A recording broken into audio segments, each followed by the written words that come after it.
So the whole religion are sharing fake news long before social media, and the ones who claim there is proof of God, they always say it's written in the Bible itself.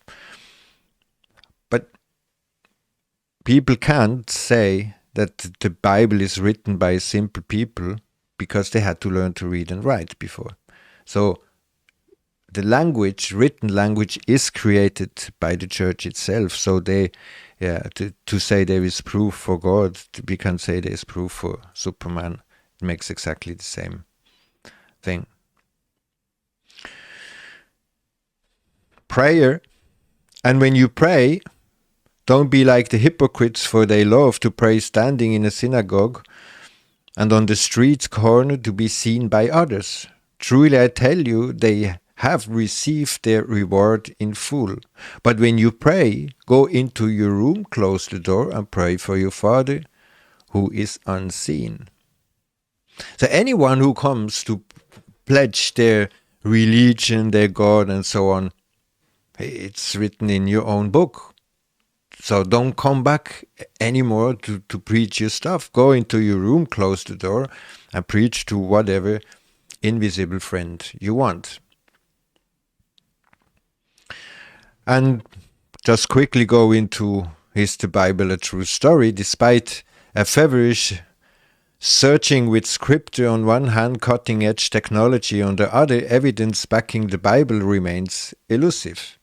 There are some surprising anomalies. Beauty, biblical evidence both lie in the eyes of the beholder, it seems. No evidence of the events described in the book of Genesis had ever been found. No city wall have been found of Jericho from the appropriate area that would have been toppled by the Joshua or otherwise.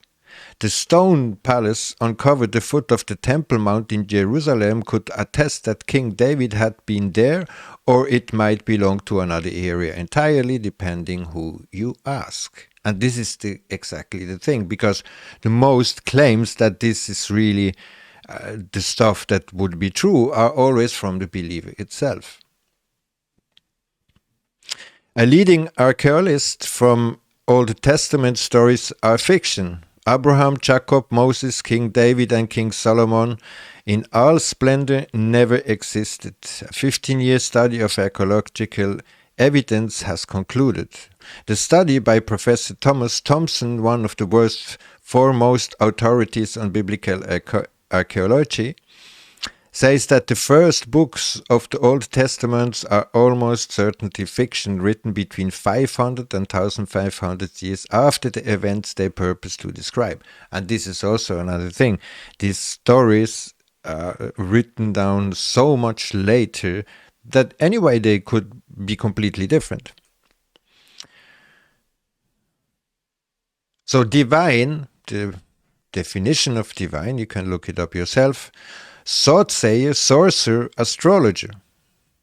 From French, devin, soothsayer, theologian, and directly from Latin, divinus, soothsayer, augur, non-use as adjective of belonging to a god. Yeah, this is how they put themselves into position of God, and this is all what about God really is.